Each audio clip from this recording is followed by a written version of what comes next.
What up, nation? It's your boy Tommy Shake and Bake.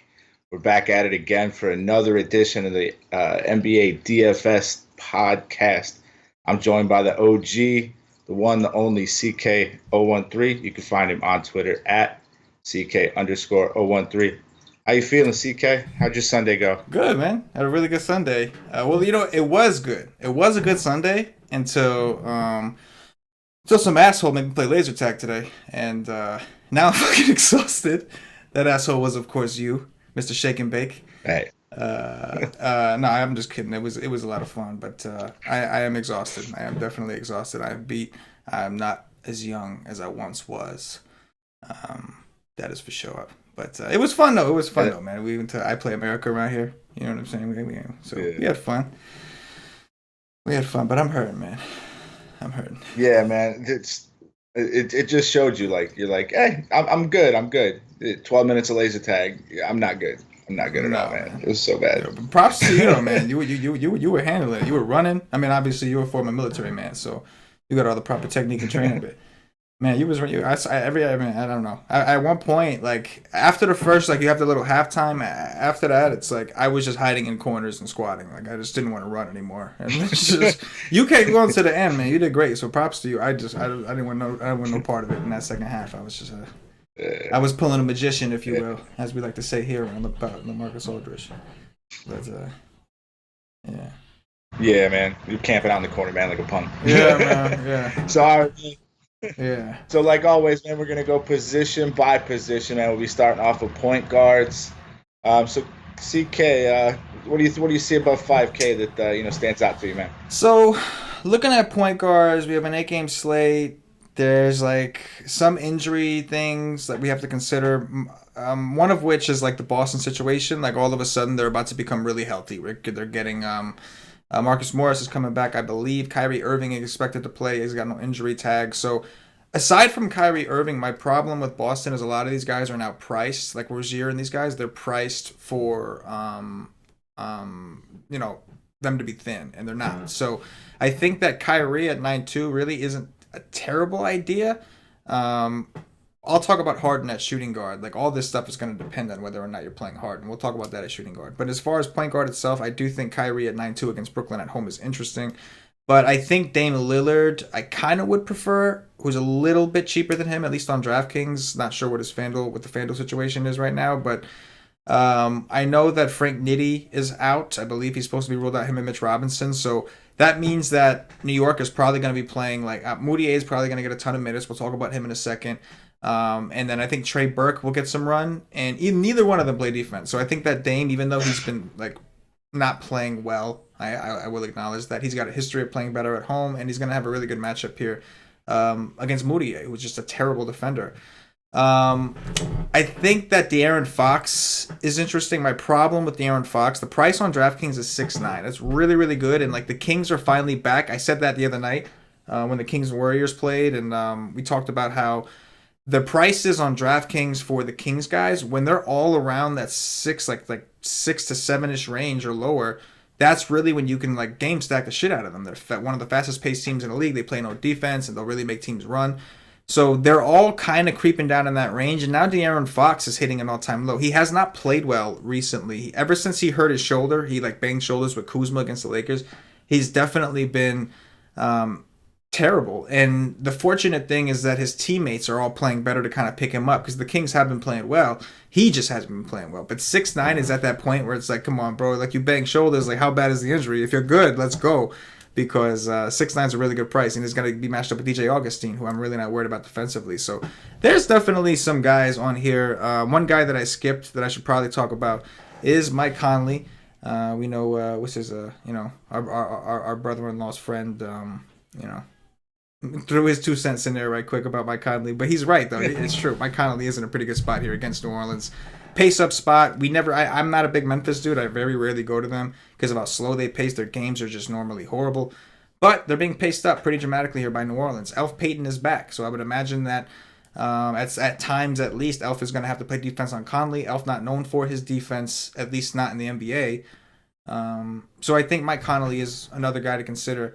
And then the last guy I'll talk about, we're talking about a lot of people right now, but Moutier at 6-1. It's Portland. He's going to see a lot of Dame defense, which we're not worried about. With Frank Nitti gone, I think Moutier is going to play a lot. I think it's just with this asshole coach, you never know whose rotations or what or who's really in the rotation. But when the guy's backup gets hurt, maybe there's a better chance he stays in here. So I think Moutier is the last guy I mentioned above 5K that I think is worth a look tomorrow. Okay. I know you said a little bit about Dame, and you were asking about his price on FanDuel. I had it up here. So Dame over on FanDuel is 92. De'Aaron Fox on FanDuel is 8,100, and then how much is Moutier is 6,100 as well. How much is that? That's a good price for Moutier. How much is Kyrie over there? 9. He's 200 less than those. So they got it flip flopped, huh? So that's kind of interesting. Yeah. That's kind of interesting there. We'll have to dive into that situation tomorrow. Yeah. So, how bad was Kyrie's eye injury? Was it I know he was out, 2-3 games, something like that? Yeah, man. I mean, I don't know. I mean, it was obviously bad because he missed time, and Boston got pretty thin. Like, he missed time. Marcus Morris got hurt. Now, Horford was still in the minutes limit, so they're without Baines for weeks. So, it had to have been, fairly bad for him to miss. But at the same time, I do think that I don't think he would be playing if, he was hurt at all. I think he's I expect him to be completely fine. Otherwise, why would he play now? He's already missed a couple games, Okay. And Brooklyn, with them being healthy, is probably not going to be too much of a speed bump for them to get through. So, might be a nice game, I guess, for the warm backup. Yeah. Brooklyn, one of the worst defenses in the league, no doubt. So, the problem with Boston is when they're healthy and their prices are all up. It's kind of hard to pinpoint. You're better off picking a Kyrie because he's the only one that are really consistently have those kind of big games where he pays off his salary, but they're deep. They're a good team and they're deep. So sometimes it could be hard to narrow down who's the one that's going to do well. But we do know that attacking Brooklyn with really anybody, but point guards, centers, really anybody. I mean, that's the problem with Brooklyn is we love to play guys against them, but they're terrible everywhere. So there's not a weakness. They're weak fucking everywhere. They're just a terrible defensive team. It's just who's going to go off. Right. It's just you have to pick. And sometimes price has to do with that, or all those kind of things, but No. All right, so we'll jump down into value town here at point guard. I think normally you go 6K. Elf Payton 6K is the 6K mark over on FanDuel. So what do you see on 5K and below over there on TK? On DraftKings specifically, well, let me ask you a question. How much is Reggie Jackson on FanDuel? 5,400. Reggie Jackson is 40,100 on how much? 40,000. We're gonna get 77s in this show. We'll get it done for you, for the nation, man, which is sevens. The sevens, but shout out to Cash. But Reggie Jackson at 4.7 is interesting. I mean, Ish Smith has been out for the longest time. Double check his status. I would think he's still out. And Reggie's not playing the minutes that I think we all kind of thought he was gonna get when Ish was out. They have been playing. I forgot the other guy's name. I think Brown. They have been playing him a lot. But Reggie at 4.7 on DraftKings. Against the Spurs, Spurs, very, very simple. Typically, you want to attack them with point guards and centers, and Reggie Jackson kind of fits that mold. So at 4.7 on DraftKings, I don't mind it. On FanDuel, I don't love to take mid-tier guys on FanDuel. We talk about it all the time. They kind of force you into the stars and scrubs, and you're better off doing that. But I think that on DraftKings, where you can kind of mix and match different types of builds together because of the position flexibility and the lack of a drop score. He makes more sense on DraftKings right now, but the matchup is good either way.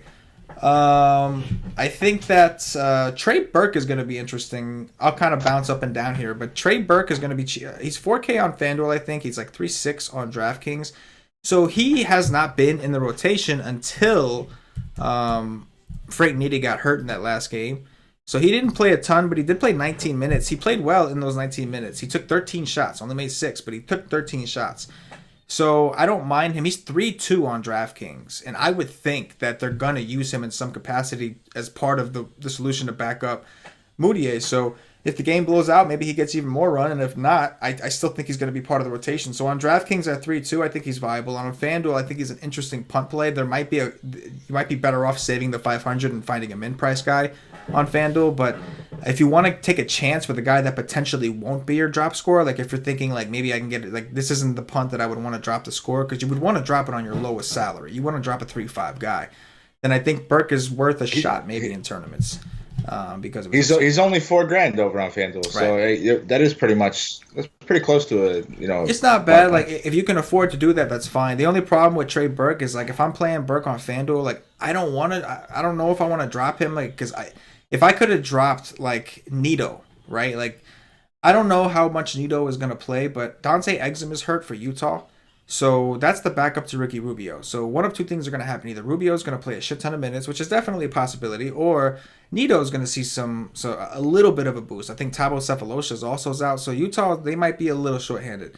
And if they are, like Nito is 3-5. So at 3-5, if I drop him, I'm comfortable with that. If I'm playing Burke, I kind of want Burke to play well. I kind of want him to give me that 25 or whatever it is. And I think he can. So I do think Burke is viable. It's just in terms of a punt. If you don't need the $500, sure, go to Burke. But if you needed that 500, it's almost like you could just go down and take a shot on a guy like that and just hope he's your worst player and like only drop the 3,500 and this way the rest of your salary gets used. Like you'll see, there's guys like we always talk about me, Paulie, and Cam. We're talking the other day, and like there's some sharp players, really really sharp players on FanDuel who will play a dude that like they don't want to leave up to fate as to who's their drop scorer. They'll play a guy that's not even going to play in that position. They want to guarantee that that's the lowest score, and it's just a min price guy that you plug in down there. And so like it's kind of interesting. But there are some punts. I think moving on, I think Shabazz Napier is also a pretty interesting punt on both sites. He's been playing somewhere in the mid-20s a minutes while Crab is out. So if he's going to continue to get the minutes, I don't mind him so much. And JJ Barea, assuming he plays, he's off the injury report on DraftKings. He's only 4-1. He's got a lot of upside. All right, man. That's cool. Barea 4,500 over on FanDuel just because I saw that real quick. And then, that was good, man. So we'll jump right over into shooting guard. So what do you see CK over there up over 5K? So the first guy we got to talk about is obviously James Harden. He's going to be a pivotal key. You got to make a decision on this motherfucker is what I'm trying to say. He's 12K on DraftKings. I haven't played him a ton. Like I've played him, but like he hasn't been a core play of mine until this last game against Portland when he was 12-2 and he shit the bed and got me a 57. Don't get me wrong, a 57 is your bad game, and like for him to have a bad game and still end up with a 57, that kind of just goes to show you like what his usage really is and how impressive it really is what he's doing right now. But 12K is a lot of fucking money. And what is he, 13 on DraftKings still? The FanDuel is 12.9. The funny thing I'm noticing too is there's a $4,200 difference between him and then Drew Holiday, who's next. No, it's wild. Wow, that's huge. So I mean, it's like and at 13K, you need somewhere definitely above a 70, right? Yeah, man, you need something massive on FanDuel. If you play both sites, I think it always makes more sense. Like if you like really really want to play Harden. And you're like, man, I really feel like I need this guy. And you play both sites. FanDuel is always going to be the site where it's easier to fade him. Number one, the turnovers you get penalized more for. You get a full point taken away opposed to a half a point. Number two, on DraftKings, you get like triple-double bonuses, double-double bonuses. You get 3-point, you get extra points for 3-pointers. On FanDuel, you don't get any of that shit. So it's always going to be like Harden is always an easier fade on FanDuel. On DraftKings, a little tougher because of all those bonuses. That's how he and like he doesn't get penalized for all those tons of turnovers he gets. That's kind of how he ends up getting to 70, 80, 90 so easily. But he is playing Denver. Now that they're healthy, I want to see what their starting lineup looks like. But when they have Millsap, Gary Harris, and both starting and playing full minutes, which it seems like they're at that point where they should start to be. They're a really good defensive team. When those guys all got hurt, yes, their defensive efficiency dropped terribly, but when those guys are healthy, they're normally a pretty good defense, and both these teams are playing relatively slow. So I don't know. I don't know. I think, again, FanDuel, it's a lot easier to fade him, especially if you're playing DraftKings. You can get your exposure there. But even on DraftKings, we saw the last time these guys played, he got a 57 and it wasn't good enough. And like Portland is not, in my opinion anyway, from the numbers that I've checked, Portland is not that great of a defensive team. Harden looked a little worn, like he had the overtime game in the last game. It's always a rough spot for guys, right? Like overtime in the game before, even if you had a day off, it's just always a rough spot.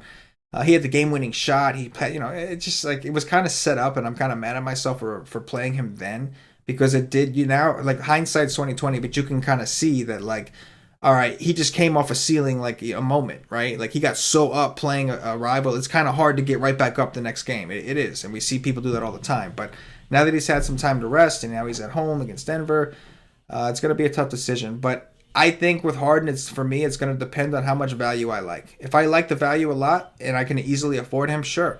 But if I like too many of these guys, and at point guard, we liked a lot of people already, it's going to be hard for me to pull the trigger. So I think like you grade the value. If you really, really like the value and it's easy to afford them, go for it. But if playing Harden is going to make you play guys you really don't want to play, then I don't think you have to do it. I think there are enough options we can find, but we'll have to find out as we go through the rest of these positions. DeMar DeRozan at 8-2 on DraftKings. I think it's a pretty good spot for him against Detroit. That is a place you want to attack them. It's kind of hard for guys to get points by the basket, so you want wings that can shoot and score from the outside because of the Twin Towers down low. So at 8-2, I think DeRozan is definitely an option. Luka Doncic is 7-7, first of all. But I don't know. His minutes have been really, really funky. His last 4 games, he's played 26, 29, 26, 23. There's some blowouts worked into there. There's some foul trouble. No foul trouble, but some blowouts worked into there. But this guy has massive upside. He's a great player. He's playing the Lakers, one of the faster teams out there, another bad defensive team. So the spot seems great. But now that they're home, maybe he goes back to playing his 30-plus. But I don't like what they've been doing with his minutes. It's really, really been limiting his upside. If we hear that they're going to raise his minutes back up or everything's fine, he's going to go back to playing 35, 36, 37, whatever it is, then absolutely I like Doncic against the Lakers. Probably more of a tournament thing because we're probably going to have to guess at that point. I think Buddy Hield. You guys know me. I'm big on playing the Kings and fantasy, especially when their prices are in this range. He's coming off a great game. The problem with the Kings is like I always have a hard time narrowing which ones I want. You can only play so many, so sometimes you got to pick and choose. But I think Buddy Hield, even at 7-1 against Orlando, is worth a look in tournaments specifically. And of course, Bogdanovich, his teammate. If you're not playing Hield, I guess if you are playing Hield, both of them went off in the last game. But Shumpert is ruled out. Bogdanovich is going to start. That's right. I forgot about that. He's only 5'3". They dropped his price, which is really, really strange. How much is Bogdanovich on FanDuel? Him and Hield. 66 for Bogdanovich, and Buddy Hield is 74. 74 and 66. So on DraftKings, it's 7-1 at 5-3. I mean, I don't see how Bogdanovich isn't going to be crazy popular on DraftKings. He should start again because Shumpert's already been ruled out. He's coming off a game in which he dropped 42 on the Warriors, and he didn't even shoot well. He shot 5 for 17. That's like 30%. He just had 7 assists and 6 rebounds. So he is the one, like in this last game, he kind of picked up a lot of the slack for Fox, who was struggling. So that is something worth noting. Like maybe we play Bogdanovich over Fox at this point until we see Fox have one of those games. Worth noting, but I am liking that Kings game, and the more we talk about it, and the prices of these guys, I think that we can kind of play them all together and hope they all go for like collectively a 7x or something like that, or 6 to 7x. I'll stop right there. That'd be sick. So the Orlando and Kings game, is that you said it's pace up spot for Kings or pace up spot for the Magic? It'll be a pace up spot it should be a pace up spot for the Magic. I haven't actually checked, but I know the Kings are one of the fastest teams in the league. They have been all season, so.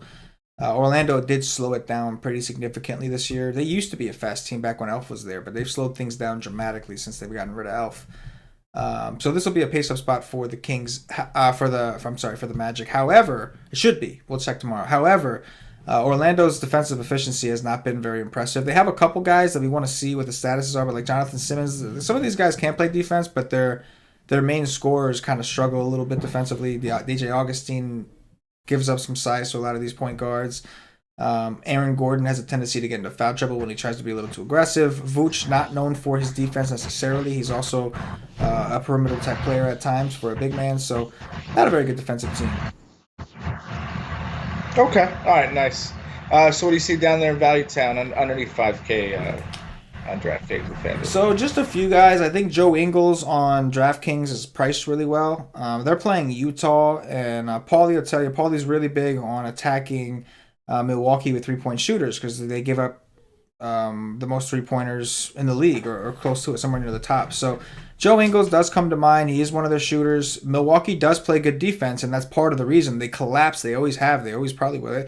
They just kind of collapse and force, like, they would much rather make you take a three. And it's on purpose. It's not an accident that they give up threes. That's what they force you to do because they all come down and crash the rim. So I think that Ingles should get a lot of opportunities. Donovan Mitchell, too. I didn't really talk much about him. He's coming off a great game, but 3-point shooters are always a pretty good way to attack Milwaukee. We saw Toronto-Milwaukee. We talked about that on the Y stream, how we thought that game was sneaky, and we thought that all the signs were trending up, the total was going up, and then we left them all with, like, if you're going to play these guys, take the guys that can shoot some threes. And I think Siakam, Van Fleet, Kawhi, like, Ibaka, they all had monster games. That game stack smashed. Even Big D went for fucking 70. So, yeah, I think that not that I think that Utah Milwaukee is going to be that kind of game or anything, but I think at Ingles' price, at least on DraftKings, I think it's like 4.9 or 4.8. I think he's in a decent spot against Milwaukee, a team that gives up a ton of threes. I think Bryn Forbes is another interesting punt option on DraftKings. And then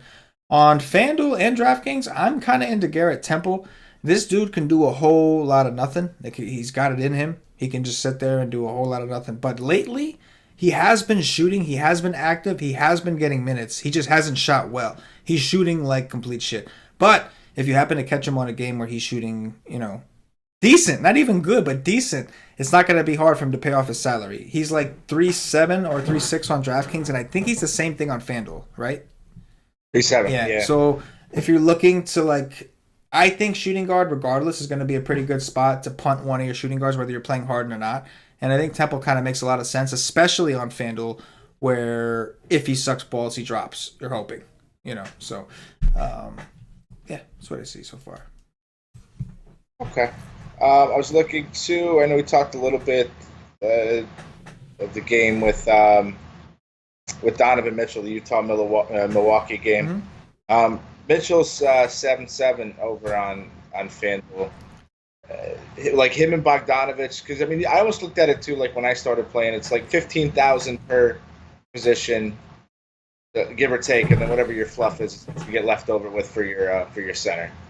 So, shooting like 15, somebody like Bogdanovich, even in Mitchell, if you wanted to try to play the middle round or something like that, so stick somewhere between that 15,000, the mid-tier range per position. If you were going to feign Harden with something like that, would that be a position you think that doing like two middle price guys there would be the way to go on something like that? Or you still have to just really attack the top? It's tough, bro. Like, a lot of times, like, I really don't like playing the mid-tier on FanDuel. Obviously, there's going to be exceptions from time to time, but I think, like, depending on some of the other studs we have on the slate, like, it's like either just play hard and, like, let me just look at this real quick. Let me just look at FanDuel real quick.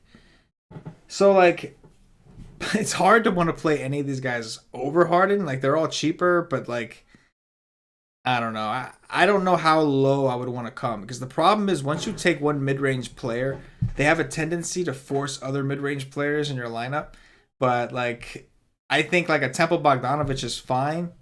If it comes down to how much money you need. Like, that's probably what I would do, is go at Temple, see what else I can build, and then see how much money maybe I was on, Bogdanovich, but I had enough salary that opened up where I can play Healed. And if you really like Bogdanovich, then upgrade somewhere else. But, like, I think you could, like, when you say mid-range, like, where are you talking? Like I think I'm saying, like, between 6 to 8K range ish. Like I said, right about 50. Like, if you try to shoot for 15,000 per position, and then try to keep a little bit more or less depending on the position. You're talking about taking two guys in the mid range? I'm saying, like, is there a position that you see statistically that's like, if you're going to fade the big guy, would be the one that you'd say, hey, okay, this might be where I would want to put. It doesn't. There's no specific, I guess, position that leads to that. It's just depending on the game. It depends on the slate, man. Like sometimes the position will be particularly weak, and you're better off just double punting it. Like point guard, that actually happens a lot this year. Shooting guard used to be that position. Like last year on FanDuel, they didn't have drop scores, but like punting shooting guard was just like expected most nights. Except for hardened slates, there were exceptions, obviously. But there were a lot of slates where shooting guard was just so ugly that you would just double punt it. So there is something to position scarcity. It's like if you have it, if it's a good position, load the fuck up and punt the weak ones. Like you always want to punt the weaker positions for sure. Okay. All right, man. So we'll move on to small forward. What do you see up there, up top, over on small forward there, CK? Small forwards. Big D. Big D against Utah. I always prefer Big D on FanDuel because you get extra points for blocks and steals and all that shit. On DraftKings, you do get triple-double bonuses, things like that, so it's not, like, terrible. But problem is, like, I rely heavily on rebounds with Giannis. And Utah, I want to check where Utah's been rebounding-wise this year. Because earlier this year, I do remember they were struggling. It wasn't as good as you would think, considering they have Favors and Gobert. But I would imagine that they got better. I'll have to go double-check that. But Giannis is very simple to me. If he's in a good rebounding spot, I always like him more. Because he's got a pretty good chance of... Like, his floor is higher. You know the rebounds are going to be there. And, like, you can live with that. But... Considering he's going to have Gobert and Favors down low, I don't think Giannis is going to have like an easy path to getting easy buckets, and that's kind of his thing. He's not the best shooter, so I prefer Giannis when there's no rim protector down low. But it's Big D, so you know he's always in play. Kyle Kuzma, we got to see what happens with him. If he does play, I could go there. He's power forward on FanDuel, but if he does play, assuming that he's like fully healthy, he was getting like 40 minutes a game, which is probably why he got hurt. But maybe they wouldn't do that again. But if they would do it again, I would go there again at Kuzma. But I think that we'll find some better stuff here. Some of these guys I'll save. Kevin Knox at 5'8" is interesting. We like to attack Portland with scoring forwards. This is going to be a revenge spot for Vonleh, so I kind of want to keep that in mind as we go into power forward. But Knox is playing a shit ton of minutes. And the reason I bring that up about Vonleh is only because like I kind of want one of these guys to get all the rebounds. Portland's a good rebounding team, so I don't think there's a ton of rebounds to go around. So like if you're playing Knox, you kind of want him to get all those rebounds. And if Vonleh's interfering with that, then now you're relying on just Knox's scoring. But it might not be all that bad. Knox plays a shit ton of minutes right now. That's one of the players, like it used to be Hardaway, who was guaranteed to play almost the whole game. Now it seems to be Knox. This man's minutes have been insane. 39, 41, 39, 37, like just out of his mind. He doesn't do a ton else. Like I said, the rebounds haven't been great, but he's going to play a shit ton of minutes, so I could always take a look at that. I don't love this position. This is probably where I would, on DraftKings, this is probably where I would plug in like a Bogdanovich at 5'3". Oh, here's a guy. Barnes. I don't mind Harrison Barnes. How much is Harrison Barnes on FanDuel? Let's see. Barnes is 56. That's not bad, man. I think this is a pretty interesting spot for him, especially if Kuzma plays. Kuzma's an awful defender. I don't mind Harrison Barnes. The whole Dallas team, their minutes have been just up in the air. And it's because of their schedule. They had some 3 and 4s. They were on the road. They had... What is this? 4 straight road games? They had 4 straight road games. They had 5 road games. 5 out of the last 6 games were on the road. So I do think that, like, I kind of understand, I guess, with the schedule that they were kind of playing tough. But if they're all going to go back to the usual roles, I mean, Harrison Barnes is only 5'1" on DraftKings. I don't mind that. It's a pace-up spot. Lakers not a very good rebounding team, so maybe he has a better likelihood of getting some boards and. You know, he's just another guy that shot really bad in his last game. So probably was tired. I think it was a back-to-back 3 and 4. They played overtime somewhere in between there, I think. So that makes sense. But yeah, I think that's it. All right. So that's all you see up top, man. Not a whole lot, huh? No, I'm not crazy about this position right now. Like, I still like the Healds and Bogdanoviches, so that I may use that to kind of plug those guys in. But I don't love what I'm seeing right now, and then part of that is because, like we said about Boston, they like Gordon Hayward is 6'2", but with Kyrie back, his usage rate is going to probably drop. Tatum is 6'5". His usage rate is probably going to drop because Kyrie's back, and now Marcus Morris is back, which is also going to affect both these guys. So it kind of they take up a good chunk of this tier. Yeah, you don't think any type of minute restriction on either of them, right? Markieff Morris or Kyrie? Marcus Morris, I don't think so, and Kyrie definitely not. If it's an eye injury, like he should be fine. It's not like, not like a hamstring or anything. It's a fucking eye. It'll be all right. It's not like old boy from the Cowboys leg injury, right? Oh God, He'll be good. Oh my God, oh, that was fucking gruesome. Horrible. That was gruesome. Yeah. It's almost as gruesome as the kicker from the Bears. Oh God. Yo, I saw on Twitter they were booing the shit out of that guy. Oh my God. I say it all the time. Man. Like, Eagles fans started Venmoing him money. Oh God. I would never ever, like, that is the one position that, like, in football that I would have, like, if somebody said you could be an NFL player, you just got to do this. Like, I mean, honestly, I'd probably suck it up, do it, and just make my money. But that's the least desired position for me in all of sports. Like, you sit on your ass doing nothing the entire game, and then all of a sudden it's like, hey kid, guess what? The game's on your shoulders, right? We're not gonna go to the next round of the playoffs if you don't make this fucking kick. It's like, what? Like, you know what I mean? Like, that's wild. That's like a whole different kind of pressure. They got to start giving you 4 points if you can hit the pole, because it's so much harder to hit the pole than to actually kick a no, it's true. So you get some extra points for that. It's true. It is. It's harder to do that. So yeah, no, that is a good point. Horrific, man. Yeah, Trubisky's from my hometown back in Ohio, so that's right. You know, I had to root for the Bears, but it did work out for Danny, you know. So his Cowboys, instead of getting the whatchamacallit, they're getting the Rams. Instead of getting the Saints, they're getting the Rams now. So. Oh yeah, true. So for them, it's a little bit easier potentially.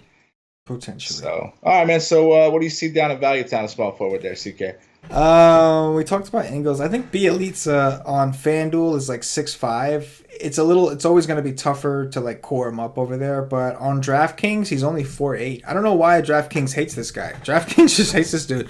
I don't know. Maybe people aren't playing him as much as I thought they were. I feel like he's always fairly high owned, but he's been fucking smashing his last 3 games.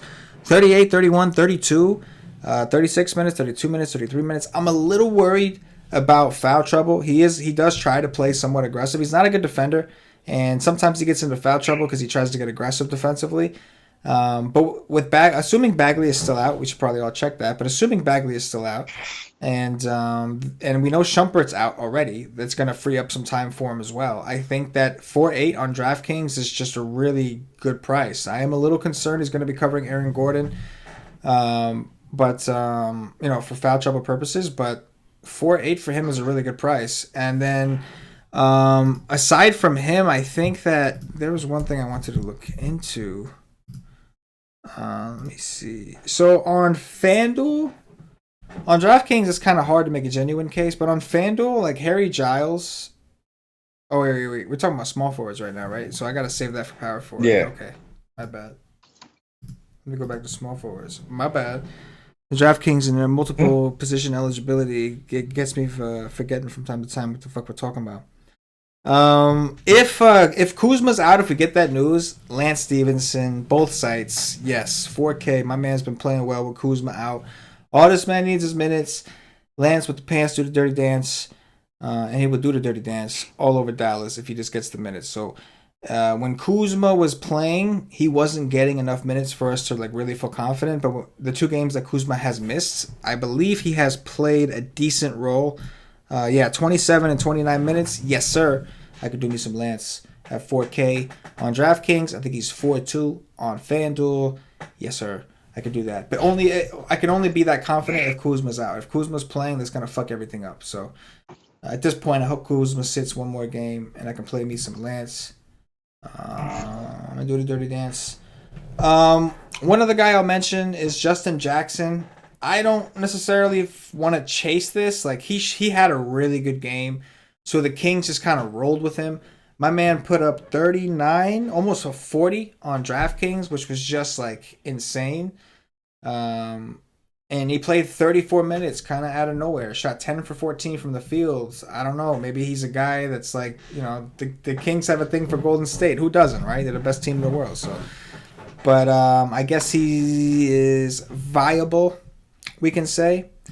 There is one other guy I want to check right quick. Speaking of those Lakers, Mr. Michael Beasley. Beasley's minutes are down.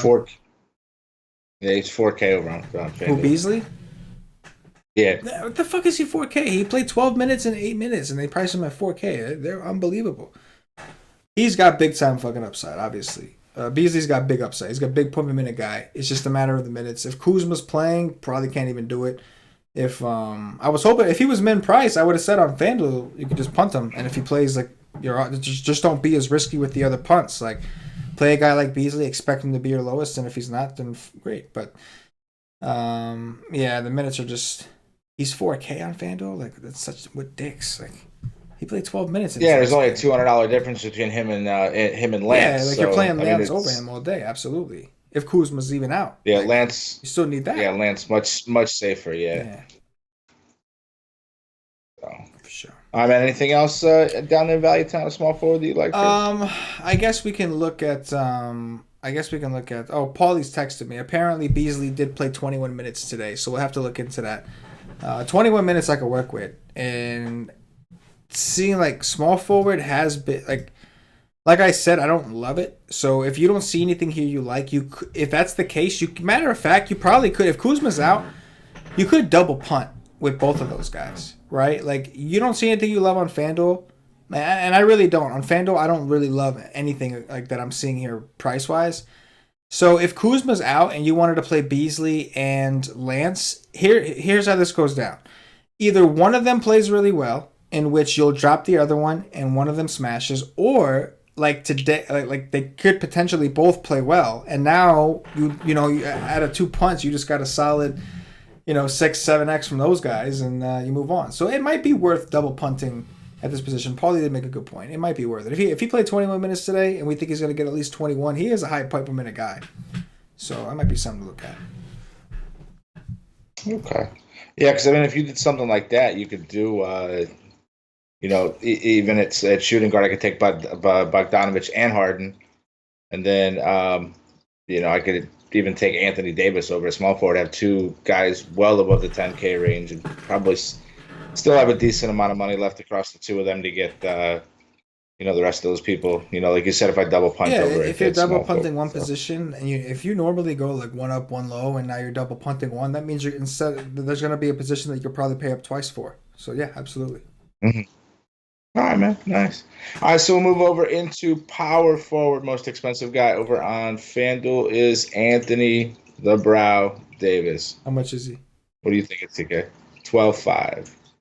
Yeah, Anthony Davis, man, this guy, he's really, really hard to fade on DraftKings, because like the rebounding, the double triple. I mean, he's hard to fade on both sides. Who the fuck would be kidding? He's always, especially even on FanDuel, like because he's so far above all the other centers. It's like, all the other power forwards. It's just insane. But it's a terrible pace spot.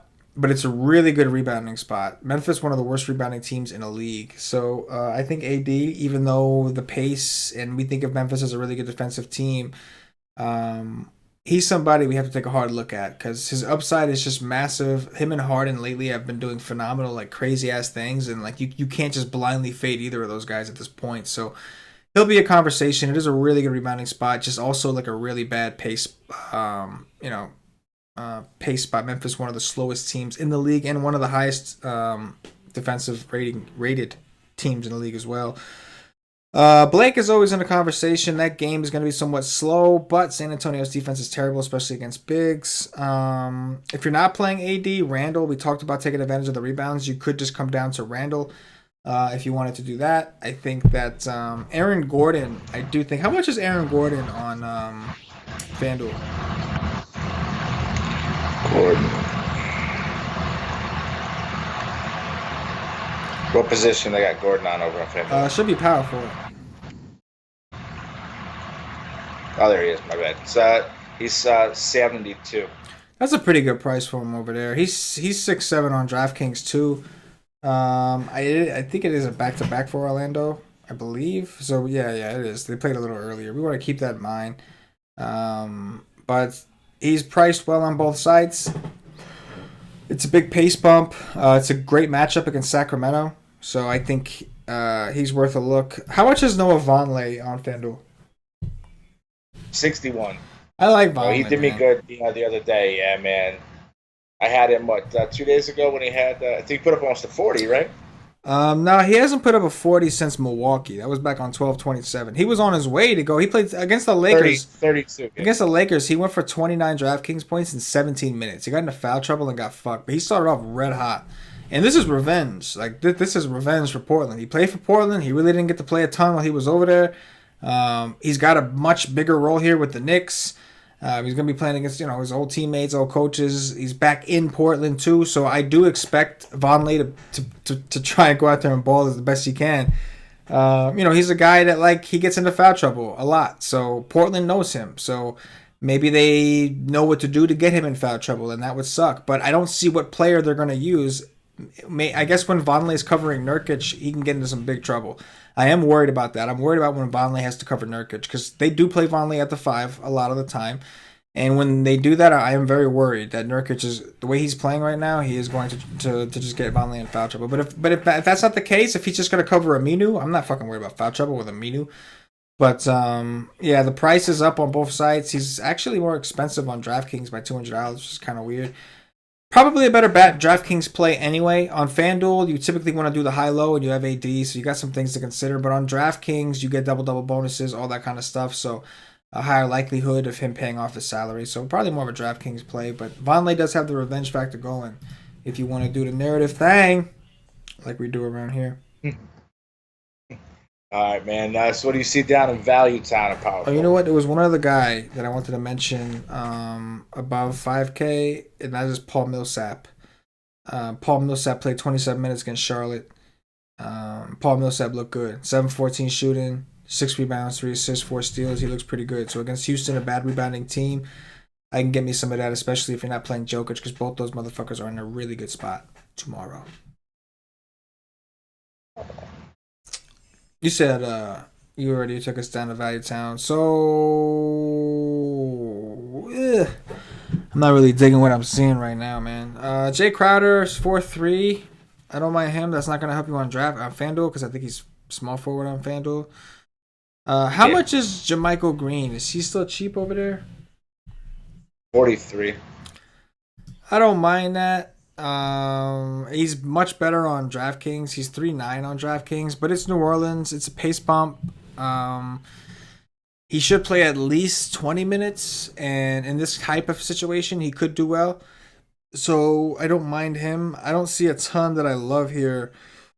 In Value Town at power forward though, this might be a position where you probably, I don't know, It's kind of funky. On DraftKings is a little better. You got Bielitsa at 4.8. We talked about him, small forward eligible, but on FanDuel he's small forward, so it doesn't really help you. But it's not pretty. It's not pretty, bro. How much? That's not good. Yeah. It might be one of the positions where you just straight punt it and just I'm gonna take my L down here. Let me see if there's any punts that I can clearly see at power forward. You know who I would love to play? I don't know if we're ever gonna. It's just. We're only going to get it if there's an injury, but for the love of God, if Ed Davis were to miss, if Ed Davis were to rest, or whatever the case is, no matter, I don't care what slate you're on, I don't care what you're playing, I don't care what contest you're playing, if you ever see Ed Davis is out, you play the manimal, Kenneth motherfucking Fareed, because that dude is a baller, and unfortunately, there's just not enough, Brooklyn is just a little bit too deep for him to get any time. But, man, they played Milwaukee. He wasn't on the main slate. It was some random-ass bullshit day. He started because they rested half the team. And my man smashed, and I missed it. And I'm very, very, very upset about this. Very, very upset about this. Oh, you know what? There are a couple value guys on FanDuel. I'm looking at it right now. This Kuroix dude. This guy is very inconsistent. Boston is not a team I love to play guys against. This guy's minutes have looked like ass. I know it doesn't sound like a very good sales pitch, but at 4-3, he's an interesting punt. And then, of course, if you don't want to fuck around, you can go to Ed Davis. Ed Davis is playing like over 20 minutes his last two games, and he's got some upside. So Boston's struggling against bigs right now, so I don't mind it. It's ugly though. It is. What the hell is what's that dude? Karukas? What's his first name? Rodions? Royd. I don't know. Okay. Royding? Roydux. Is he roiding? I can't even find his ass, so I can even read this shit right now. I lost him. Rodions. Roydioin, yeah. All right, man. So you see a lot of value, I guess, over on Brooklyn. Just it seems. So you said you like Ed Davis, you like Karukas. Yeah, it's like it's not even like I love those guys. It's just like of the guys that they're priced around, those guys seem to have the fairest prices, but I really don't love what I see. I think Marcus Morris is only $5K on FanDuel. I think that's a pretty good price, but I guess it depends on what kind of build you're gonna go with. But Value Town's ugly down here. This might be a good position. If you don't like what you see a power forward, just fucking pick a min price motherfucker that you think has the best chance of maybe doing something, or just like hope that that's your lowest score, and just make all your other punts like more secure. Like don't take crazy chances. Play guys that have upside. Okay. All right, man. So last but not least, we've got center. Looks like we got a lot of ick at the top, man. Jokic, Vucevic, Nurkic. Got the ick on the top, man. So what you thinking about center, Chris? So Jokic is in an awesome spot. Houston's been a terrible rebounding team. I don't think Capella's going to be able to cover the range that Jokic has between, being able to play on the perimeter. Houston is not a very good defensive team anyway, so it's always a good spot for him to get some assists. On DraftKings, it's usually a little better to play him over there because you get the bonuses for the 3-pointers he takes. You get, the double-double, triple-double bonuses, all that kind of shit. But I'm kind of like, right now, I'm kind of leaning, like, if I can get Millsap for, like, half the price and, like, all I need is Jokic not to go for 60, like, it's kind of tempting. Vooch is expensive on both sides, but the Kings are bad against bigs, and Vooch has been playing really, really well this year, so I do think Vooch is in play. Drummond is in an awesome spot. He's 8-1 against the Spurs, who have no answers for any center, let alone a big motherfucker like Drummond. Nurkic, I don't love the price on Nurkic, but I do like the matchup. He's going to, see Cornette, then see Cantor, at times see Vonleh, who I think he could dominate anyway. But Nurkic's playing out of his mind. I just don't feel comfortable playing that price. But centers have gone off. We saw Gobert. All kinds of centers have just been destroying the Knicks because they decided to start Luke Cornette at center, who plays no defense. So I don't know what the deal is there, but we can take advantage. So Nurkic definitely in play. Let's see. After that, I think that DeAndre Jordan at 6-1 is also interesting on DraftKings. In a pace-up spot here against the Lakers. I think that Willie Cauley-Stein, again, kind of like Bielitsa, DraftKings seems to just hate these guys. They lower their price. I really don't understand. You can still take sitters against Orlando. Cauley-Stein just smashed against the Warriors, went for 40-something. He was in my core the other day. He's 5 They drop his price $300. I really don't understand. I don't get it. But Willie Cauley-Stein I like once again. But, I'll stop there. Center's deep as fuck. It's pretty deep, as usual. All right.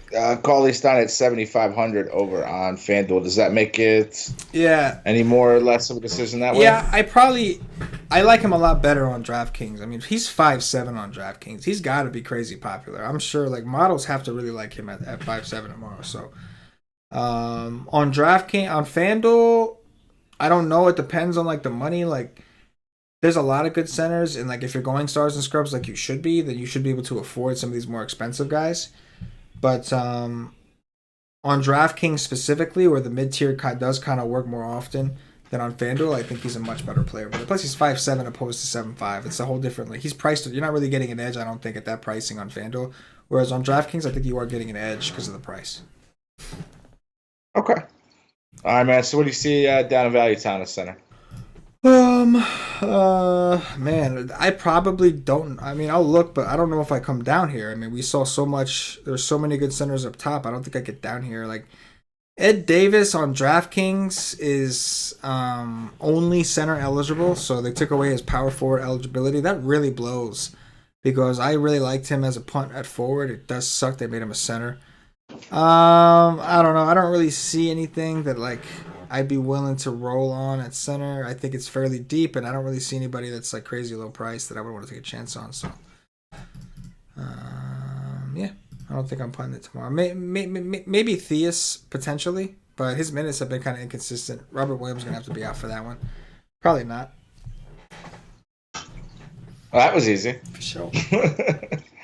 So we're going to get into our top threes here pretty quickly, but beforehand, I want to throw it over to CK so you can tell you guys how you guys can now become a part of the best DFS nation on the planet, man. The Y-State nation. That's right. Hootie hoo, I was up top. If you haven't already checked us out at ystate.com, do yourself a favor, go over there and check it out. We do this show, it's our first look. We kind of go through everything, get everybody thinking together, kind of get us thinking about things, get a head start on the slate. But we will do hours and hours of research tomorrow before any of this, and we release all of our stuff to help our guys out over at ystate.com, our subscribers. After we've done full research. So make sure you come check it out. We have our live stream that we do 2 hours before lock. We will be doing it tomorrow. I think Patio Joe is hosting with Mr. Paulie D. The nation has been heating up, man. We get screenshots in there every day. But we do a live stream tomorrow. Come check it out 2 hours before lock. It's for our members. You'll get your articles, tournament article, cash game article, cash DFS right in the GPP article. I do a core article. Paulie D's a cheat sheets. We have all kinds of stuff. $2.50 all it costs to get you a day pass. So $2.50 you'll get access for a full day. You get all the content. The only thing you won't get is access to our Slack chat. The Slack chat is like really the true benefit of the community aspect. My favorite part. Oh man, it's great. Yeah. And like we have some sharp members in there, bro. We have a bunch of great people on the staff. Like our guys know what go look some of the dudes up and you'll see, man. Like we got some quality, we got some quality talent. But our members, man, some of these guys have learned so much that, like, they're sharp, man. Like, they come in there and they help each other out throughout the whole day. Just talk about it, say nonstop. They don't sleep, man. They're just in the Slack. And no matter what time, if I'm ever bored, before in the morning, I'll be bored. I'll just pop open the chat and there's guys in there talking about something. Most of the time DFS. Once in a while, shit gets crazy at night. I got full disclosure, but usually they're talking about DFS. But it's really a great thing to get access to the Slack chat, and we get like injury feeds and all that shit in there. To get access to the Slack chat, you do have to be a monthly member or higher. So you got to be ready to make that commitment, monthly membership or higher, and you will get access to the Slack chat. But you can get a day pass if you just want to try the content out first. Go ahead, get a day pass, $2.50, don't cost much. But come rock with the nation, come see what it is we do. We're here to help make you a better DFS player. Yeah, man. I know. I saw it was about a month or two ago. We had a day pass member come and win $3,500 on his first day. Yeah, man, it's wild, man. We had one guy come in and win $10,000 his first day. We had, it's a thing, man. Like it really is cool. It's the reason that we're here. It's the reason we're doing this stuff. We want to help people get better. We want people to keep playing because we want the industry to be around because we love this shit. So, it's what it is. So. And it is the dopest looking, emoji or screenshot that you could put on either site, man. Having the owl sitting up there. I was up top. Hottest logo in the biz. Speaking of which, don't forget to get the merch. ystate.com. If you go to the menu, you'll see the merch section. Go ahead and pick you up some merch. We got hoodies. We got black and white hoodies. We got t-shirts. We got some shit. So if you're a fan of the show at all, man, just go ahead and, get some gear. Rep the nation. Hottest logo in the biz. Hell yeah. Hell yeah! So all right, CK, what's your top three sitting over at the point guard? Oh boy, all right. So I think for me today, my plays, I'll go with Mr. Dame Dollar up top. I'll go with Dame. I'll go with Moutier, and on DraftKings specifically, I will go with Reggie Jackson. Okay. Anybody in Value Town, I guess, at point guard that really stands out to you? That might be like one of your value plays down at point guard. On DraftKings, it's going to be Reggie is one of those guys at 4.8. On FanDuel, I'm the thought of I want to look into Nito a little bit and see if he's actually going to get to play. He really didn't play much in that last game, but now they're missing another player. I think Tabo's supposed to be out, so maybe he gets more. On FanDuel, that would be where I would go with that. But maybe Trey Burke, potentially. With Nitty out, maybe he sees some rotation, and he's got big upside. Okay. All right, man. What do you think about shooting guard? Well, I'm gonna go with James Harden just because, like, again, if you like the value, if you can fit it, then you probably should. But if you don't like the value, don't force it. Don't worry about it. After that, I'd probably go with. I'm gonna go with Buddy Hield and Bogdanovich. I do like playing those Kings games, and their prices look pretty good to me. So I'll go with Hield and Bogdanovich. Okay. All right. What do you got over small forward? Small forwards, this position kind of sucked, I think. I'll go Kevin Knox. I'll go Lance Stevenson and Michael Beasley, baby. The double punt nation. But of course, guys, that only works if Kuzma is out. I'm kind of hoping we get Kuzma out for at least one more game. So if Kuzma were to play, is there somebody other than the two of them that would stand out differently? Well, I would be pissed if Kuzma played. But aside from that, I think Jae Crowder is only 4-3 on DraftKings. He does take 3-pointers, so I could get behind some Jae Crowder for show as like a backup plan. And then I guess if Harkless is out again, I can go with Evan Turner. Evan Turner played 31 minutes against Houston when Harkless was out. So if Harkless were to miss again, I could do some Evan Turner for show. I don't know if I talked about him earlier. I probably forgot, but I could do it. I could do the dirty. All right, man. So what do we got over at power forward now? Mr. AD, Anthony Davis. Just hard not to pick him when he's there. I'll go with Aaron Gordon. And for value on DraftKings, I'm going to go with my man, Mr. Nemanja Bjelica. On FanDuel, since you can't play Bjelica at power forward, I'll go with Mr. Paul Millsap. Okay. All right, man. Millsap 6,500 over on FanDuel. Not nearly as good. All right, man. So what we got? Yeah. What is he over on DraftKings? Like 5'4". Oh man, it makes it much easier. Yes. Yeah. All right, so man, what do you got at center? Motherfucker. Let's see. So let's go with Willie Cauley-Stein at 5 on DraftKings. On FanDuel, again, I don't mind it, but you're not getting as much of a deal. So at that point, I almost want to kind of go up a little higher if I can afford it. But Cauley-Stein, I will go with number 1. Let's go with Vooch on the other side of that. And I'm going with Nurkic, man. His price on FanDuel is ridiculous, but centers have just been beating up on the Knicks, and I don't see why it would stop. And Nurkic also happens to be playing really well right now. Alrighty, man. Like you said, not too much down in value down at center that you'd even. I don't really like other it. Than you said, like Cauley-Stein over on DraftKings. Maybe some shit opens up tomorrow, but right now I didn't see anything I love down there. You know what I mean? All right, man. So once again, Nation, man, if you guys aren't a part of the Nation, dude, you're missing out, man. It's so much fun. Not only being parts of the shows, but being, like I said, up in the Slack chat. I know overall, coming into DFS up until about a year and a half, 2 years ago, man, I had nothing. Being able to listen to these guys, get some, team building, game stack strategy, build strategy, man. It's taken me to a whole nother level, man. So I know I'm glad to be a part of the Nation and looking forward to many, many more years of this. So good luck, guys. I know CK will be up in the Slack. So again, this is another edition of the DFS podcast. All right, so CK, what do you got, man? So what do you want to let everybody know before we sign off tonight, If you're man? watching on YouTube, please click that thumbs up, that like button, subscribe to the channel, hit the notifications bell so you are notified whenever we go live. If you're watching us on Facebook, give us a like and a share to support the Wise Tech Nation. If you're watching us on Twitch or Twitter, give us a follow, give us a retweet. And if you're listening to us on Podbean or iTunes, give us some 5-star reviews. All these things go a long way. They really help us out here at the Wise Tech Nation, allow us to continue to do shows for you on the free. So if you're a fan of the show, all we ask is show a little bit of love in return. Tom, I appreciate you hosting, bro. Did an awesome job for your first NBA show. For those of you that don't know, Tommy SB is one of our NASCAR guys, man. Him and Cash had an awesome year. NASCAR's right around the corner, so we're trying to get Tommy warmed up, get him ready so he's ready to take over the NASCAR throne, so to speak. But you did an awesome job for your first NBA show, bro. Hopefully we can make this a regular thing, at least until NASCAR comes here. Hopefully even longer than that. We can keep you on the Sunday slot because it was fun, bro. I appreciate you. For Tommy SB, for myself, the entire Wise Tech Nation, as always, good luck. Yeah.